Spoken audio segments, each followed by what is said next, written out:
Monsieur le président, madame la ministre, mes chers collègues, la ligne d'émissions autorisée pour 2018 est de 195 milliards d'euros en dette de moyen et long terme, dont 120 vont d'ailleurs être mobilisés pour amortir la dette existante. Je ne parle même pas ici des émissions de bons du Trésor destinées à assurer les dépenses courantes, bons du Trésor dont le taux moyen est d'ailleurs depuis quelque temps assez proche de zéro. Comment expliquer cette dette de moyen long terme que je qualifierais de sorte de rente perpétuelle des marchés financiers sur la France? Qu'est-ce qui fait le déficit cette année? 27 milliards composés de 21 milliards pour le CICE et 6 milliards pour le CIR. La suppression de l'impôt sur la fortune va coûter 4 milliards de mieux et la mise en place du prélèvement forfaitaire unique va ajouter 1,3 à 1,4 milliards. Tout laissant penser, hélas, que la facture sera plus élevée. Je pense notamment, mes chers collègues, à la bagatelle de 30 milliards d'allègements de cotisations patronales qui alourdiront encore cette facture. Et même si celles-ci sont gagées pour un tiers environ par la hausse mécanique de l'impôt sur les sociétés, nous avons, en ajoutant les mesures les unes aux autres, rien moins que 50 à 55 milliards d'euros de pertes de recettes fiscales. Car le problème est là, ce n'est pas pour le développement du patrimoine collectif de la nation que l'État s'endette, c'est pour conforter et renforcer les patrimoines privés.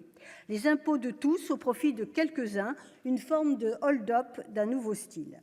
Si ces mesures fiscales diverses, destinées à la compétitivité des entreprises et de notre économie, avaient encore un petit peu d'efficacité, cela se saurait. Mais je crains que le spectacle accablant des inégalités sociales grandissantes dans notre pays, de la précarisation du travail, du sous-emploi chronique, des bas salaires, constitue une démonstration éclairante de l'échec des politiques suivies jusqu'alors. La dette en soi, cela n'a rien de répréhensible, car, qu'on le veuille ou non, il n'y a pas d'économie sans crédit. Rappelons que si la dette publique pèse aujourd'hui environ 100% du PIB, la dette privée, celle des entreprises et des ménages, se situe entre 140 et 150% et qu'elle pose autant de questions. Tout doit être fait dans notre pays pour que la préemption de la finance sur l'activité économique soit au plus limitée, qu'il s'agisse de l'État comme des entreprises et de nos concitoyens. L'intermédiation financière, oui, mais sans épuiser ou capter toute la valeur ajoutée.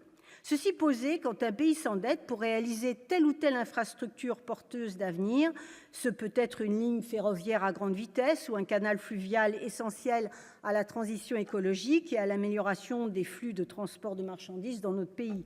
Il choisit une dette porteuse de futures sources de progrès et de développement. Quand il s'endette pour payer la suppression de l'impôt sur la fortune, l'allègement de la fiscalité du capital et surtout amortir des décisions budgétaires antérieures, nous ne sommes plus dans une logique vertueuse.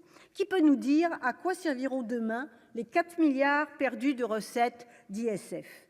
Il est temps de mettre en œuvre un grand effort de réflexion citoyenne dans notre pays, celui d'un audit citoyen de la dette en toute transparence pour séparer le bon grain de l'ivraie et nous libérer de la soumission à la loi des marchés financiers. Je vous remercie.